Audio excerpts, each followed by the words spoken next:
Hi there, Erika Carlson with Excellence in Sport Performance, back with you again to recap the mental insights from the Women's World Cup final between USA and Japan. Certainly not the outcome that I was hoping for, but still so much to celebrate in this game.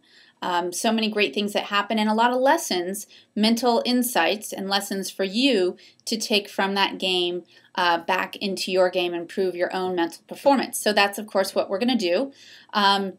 Those lessons, I'm going to weight this discussion a little bit more into later in the game because I think that's when so many of the important lessons and takeaways happen, but I will highlight some here in regulation.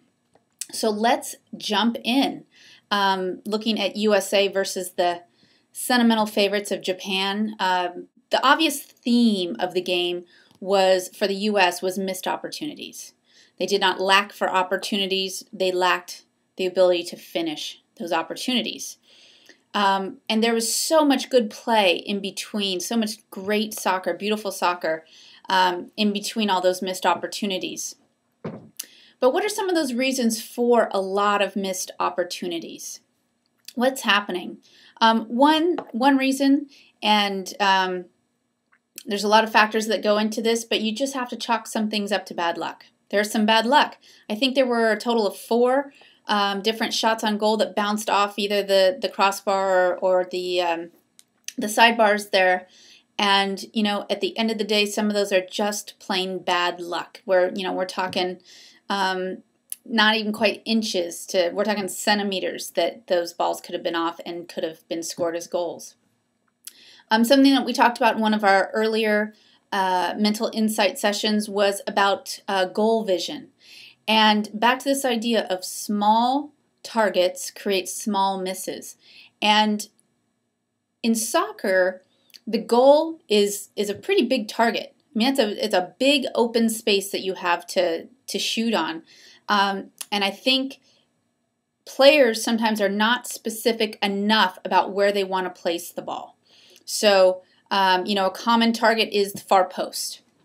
There isn't that's a nice example because there is actually a post there that is an actual location.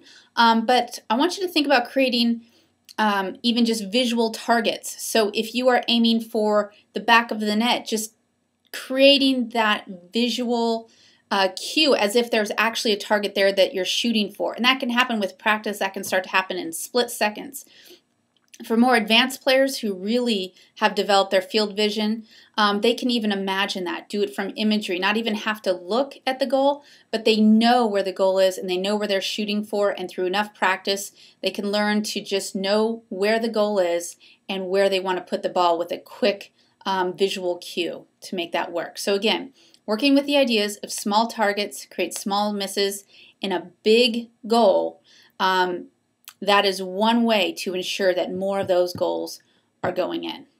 Okay, being more precise. All right, so in the second half, we got to enjoy that beautiful first goal by Alex Morgan.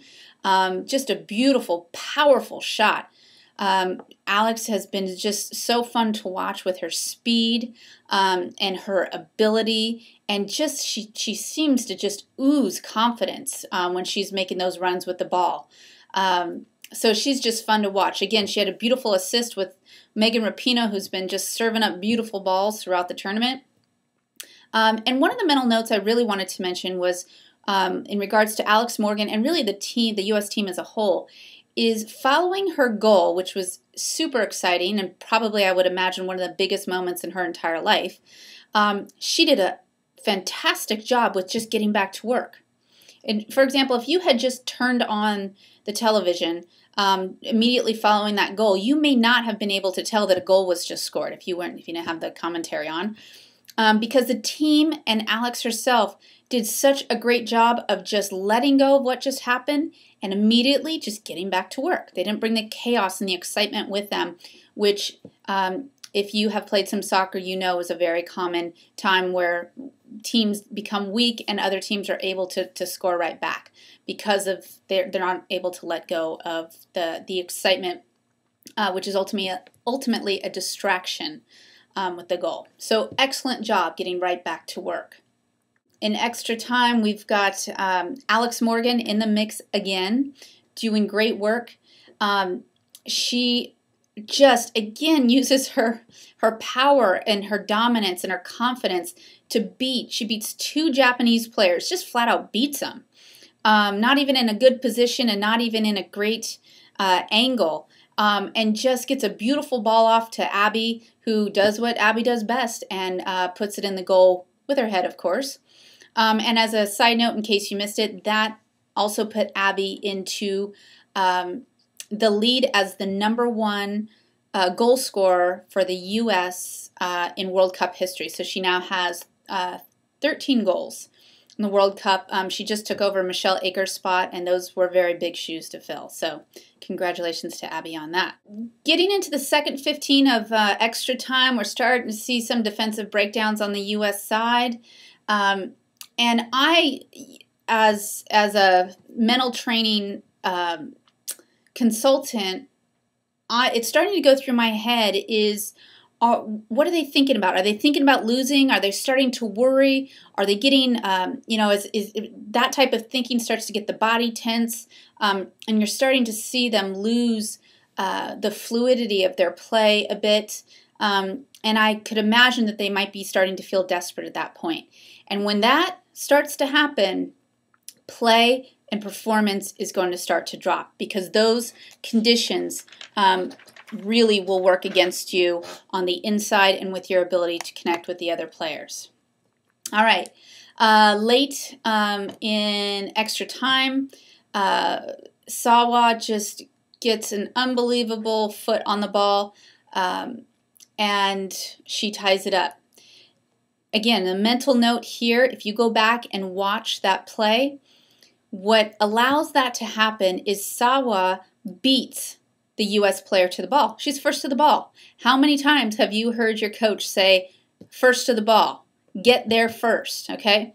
This is a fantastic example of where she just simply beat, I think it was maybe 3 steps or so, just simply beat the other player, therefore had the advantage, got a quick foot on the ball out of the corner, and was able to put it with a beautiful shot right in the goal. Now we're tied up 2-2. So now we've got ourselves a shootout. So on one side of the field, you've got Japan, who is completely composed. They are quiet. They are listening. They look relaxed. They have their arms around each other. Even they're standing in a circle. The coaching staff and the players are standing in a circle. And they just, again, if you just flipped on the TV and didn't know what you were watching, you would not know that this was a World Cup final that had just come down to PKs, and they were about ready to have to step up and take those PKs. It just looked like another day. Now, why is that? Had they practiced? Did they know that they had some advantages? I assume they'd done some scouting at this point from the previous games. Whatever the reason, they demonstrated, whether they believed it or not, they demonstrated absolute, pure confidence. On the other side of the field, you had the U.S. You've got team doctors there working on Hope Solo. She's kind of off to the side. You've got some people standing up, some people sitting down. Everybody's kind of looking around. And again, I don't know exactly what was going through their heads because I have not talked to them personally. But what I do know is that the energy was very different in that group than it was over on the Japanese team. The Japanese team, they were all on the same page. They were all together. They all were literally holding each other together. The U.S. Just seemed to be kind of shifting gears roughly. And again, it looked, and I don't know how they were feeling, it looked like they were less confident and more defeated in that moment in preparing for this. Okay? So, what happens next? We do see as they're getting started, Abby tries to rally the troops a little bit. Love to see that. Love to see her step in there, bring them back together. We've got Shannon Box that steps up first. You know, and she makes a very decent shot, and the goalie makes a tremendous save, seemed to know exactly where she was going. I would love to see some interviews to see kind of what was going through her mind at that point. But again, decent shot, great save. That's the way PKs go sometimes. It was hard to say if she was giving something away on that shot. I don't know. That's why I'd like to see an interview with her. First shooter from Japan could not have been more simple. Just literally stepped up, calm, connected, just completely composed and just dinks it in there. So, striker 2 for the U.S., Carly Lloyd, stands up. She attacked that ball. She went hard at the ball. She had a very determined look on her face prior to addressing the ball, and just simply, again, made the same mistake that happened at the penalty kick. There was just too much put into it. Took a simple task and made it too hard. Now, I'm not saying that's easy. She was on a big stage. That is hard to do under that kind of pressure, but I really would have liked to have seen her take a breath, compose herself, just let the pressure out a little bit, decompress, simple breath, couple of breaths would have done the trick, and she would have been able to just hit a nice solid ball and improved her chances for scoring in that situation. Striker number 3, Tobin Heath. She stepped up there, had a weak shot on goal, completely gave away her shot with her body language. She set herself up and she followed the shot that she showed with her body. So I'd like you to contrast that with the next striker from the U.S., Abby Wambach, and look at how she steps up there. She showed no signs of pressure, no signs of tension, just stepped up there, did her job, and left. Beautiful. So go back, look at those two, look at how different their body language is, look at the difference on their face. Abby looked relaxed. Tobin looked intense, like, I've got to make this happen. This is a World Cup and I have to make this happen. If I don't score, this is going to be horrible. It looked as if that's what was going through her head, versus Abby, who stepped up there and just took care of business very simply. So last little bit, the final striker for Japan, Hope Solo, stalls a little bit. And again, what's the purpose of a keeper stalling? And the purpose is to make the striker think. That's what they're trying to do. They're trying to make the striker get frustrated. They're trying to get them to go, why doesn't she hurry up? Why doesn't she let me go? And what I loved is the Japanese player stood there quietly, let her finish. And if you go back and watch again, you'll see her, before she addresses the ball, she looks up as if to relax and just sort of release anything that's inside of her. And she just steps up and makes a beautiful shot on goal and finishes off the win for the Japanese team. Okay, so really interesting. I really encourage you to go back and watch those PKs, because there are so many examples of beautiful shots and really challenging shots and mental performance that is going on, and you could read the different players so differently from both teams. Really, really a great lesson for anyone. All right.